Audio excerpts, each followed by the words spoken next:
পুঁজিবাজার এবং দেশের অর্থনীতিকে তারা ধ্বংস করার উদ্দেশ্যে বাংলাদেশের সিকিউরিটি এক্সচেঞ্জ কমিশনের চেয়ারম্যান সহ বিভিন্ন গুরুত্বপূর্ণ ব্যক্তির বিরুদ্ধে তারা ফেসবুক, হোয়াটসঅ্যাপ, টেলিগ্রাম এবং গোপনীয় গ্রুপ খুলে তারা বিভিন্ন মিথ্যা ভুয়ো প্রতারণামূলক তথ্য সরবরাহ করে শুধুমাত্র নিজেদের স্বার্থসিদ্ধির জন্য সাধারণ বিনিয়োগকারীদেরকে তারা প্রতারিত করে আসছে।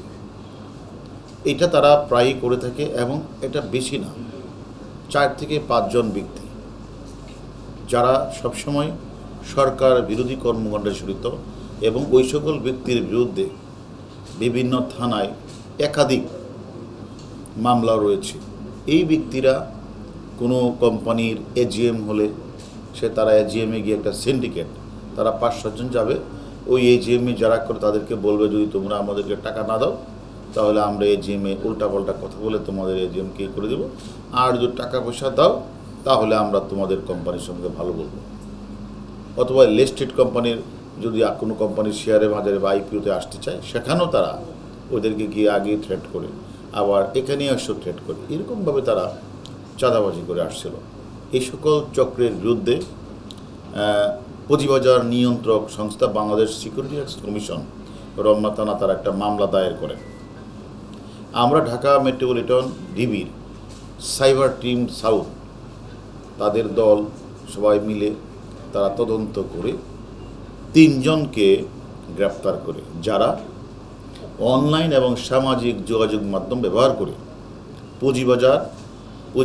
পুঁজিবাজারের নিয়ন্ত্রণকারী সংস্থা এবং বিভিন্ন শেয়ারের দাম নিয়ে কারসাজি করে এবং গুজব রটনা করে।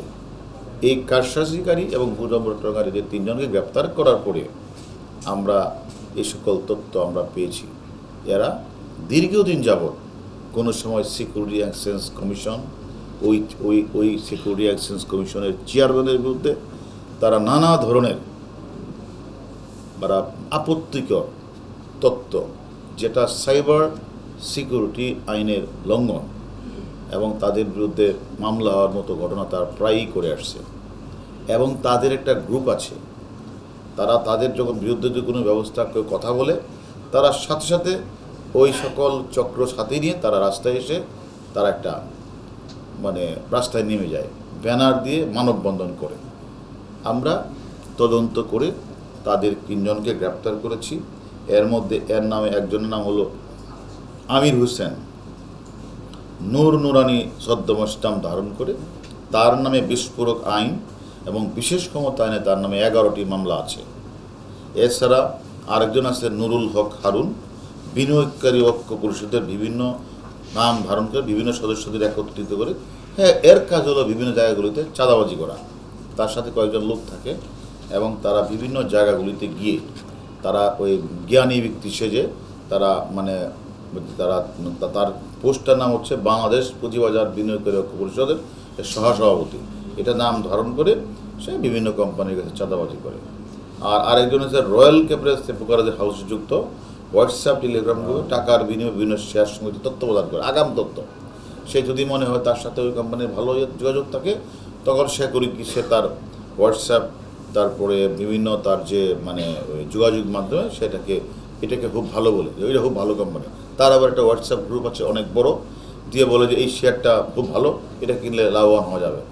তখন সাধারণ বিনিয়োগকারীরা তাদের কথায় মিথ্যা তত্ত্বে তারা অনেক সময় এই পরিণতি কিনে তারা অনেক সময় সেখানে তারা ক্ষতিগ্রস্ত হচ্ছে। তাই আমি মনে করি আজকে তারা আমাদের গ্রেপ্তার হয়েছে, সিকিউরিটি এক্সচেঞ্জ কমিশন মামলার প্রেক্ষিতে তাদেরকে আমরা গ্রেপ্তার করেছি। এবং তারা দেখেন বিভিন্ন ফেসবুকে গিয়ে তারা বিভিন্ন চেয়ারম্যান, এক্সচেঞ্জ কমিশনের সদস্য, বিভিন্ন ব্যক্তির বিরুদ্ধে তারা সমানে তারা সাইবার ক্রাইম করে যাচ্ছে এবং তারা পুঁজিবাজারকে তারা অস্থিতিশীল করার চেষ্টা করছে। এর আগেও আপনারা জানেন আমরা একটা গ্রুপ যারা ব্যাংকের নামে বাংলাদেশে যে শিডিউলভুক্ত ব্যাংকগুলি আছে, ইসলামী ব্যাংক, বিভিন্ন ব্যাংকগুলির নামে তারা বিভিন্ন ধরনের গুজব ছড়াচ্ছিল যে ব্যাংক বন্ধ হয়ে যাচ্ছে, ব্যাংক দেউলিয়া হয়ে যাচ্ছে, ব্যাংকের টাকা নেই, আপনারা কেউ ব্যাংকে গেলে টাকা পাবেন না।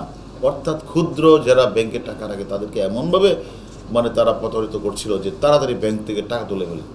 আমরা কিন্তু সাইবার নর্থ আমরা কিন্তু সেদিন ডিবি আমরা তদন্ত করে আমরা 19 জনকে এই সকল মানে গুজব রটনাকারী যারা ঘটিয়েছিল যে বাংলাদেশ ব্যাংক দেউলিয়া হয়ে যাচ্ছে, বিভিন্ন ব্যাংক দেউলিয়া হয়ে যাচ্ছে, বিভিন্ন ধরনের তৎপরতা চালিয়েছিল, তারা গুজব ছড়িয়েছিল, তাদেরকে আমরা কিন্তু অক্টোবরের আগে তাদেরকে আমরা গ্রেপ্তার করেছিলাম।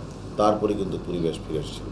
আজও আমি মনে করি যারা অনলাইন এবং সামাজিক যোগাযোগ মাধ্যম ব্যবহার করে পুঁজিবাজার নিয়ন্ত্রক সংস্থা এবং বিভিন্ন শেয়ারের দাম নাম করে কারসাজিকারী মানে তারা কারসাজিকারী করে এবং গুজব রটনা করে তাদের যে 3 জনকে গ্রেপ্তার করেছি, তারা কিন্তু এগুলি আমাদের কাছে স্বীকার করেছে যে তাদের একটা চক্র আছে, যে চক্রটা প্রায়শই তারা বাজারে মানে তারা ওইখানে যায়, গিয়ে কোনো সময় মানে একদিক হয় কোনো সময় ওই বিনিয়োগকারীদের পক্ষে, কোনো সময় আবার এক্সচেঞ্জ কমিশনের পক্ষে কথা বলে তারা একটা গুজব রটনা ছাড়িয়ে তাদের এবার কিছু গ্রুপ আছে, তাদের অনেকগুলি গ্রুপ আছে, তারা ফেসবুক, হোয়াটসঅ্যাপ, টেলিগ্রাম মানে 8-10টা গ্রুপ তারা চালায়।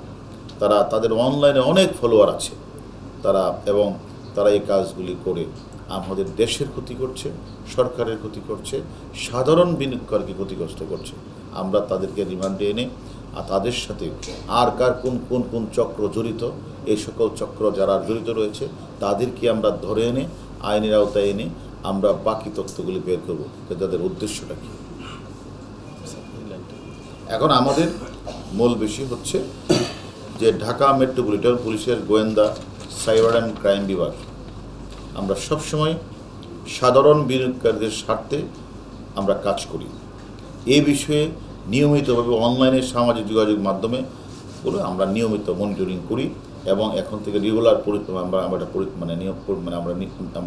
মনিটরিং করব এবং সাইবার পেট্রোলিং আমরা সেখানে সাইবার পেট্রোলিংয়ের মাধ্যমে আমরা খোঁজখবর নিচ্ছি। পুঁজিবাজারকে অস্থিতিশীল করে সাধারণ বিনিয়োগকারীদের উস্কানি দিয়ে কেউ যাতে স্বার্থ হাসিল করতে না পারে সেই বিষয়ে আমাদের অভিযান কিন্তু চলমান থাকবে এবং যাদের নাম এসেছে যে আমির হোসেন ওরফে নুরানি এবং নুরুল হক হারুন, আব্দুল কায়ুম, তাদের সাথে আরও কোন চক্র জড়িত তাদের নাম আমরা পেয়েছি, তাদেরকে আমরা শীঘ্রই গ্রেপ্তার করব।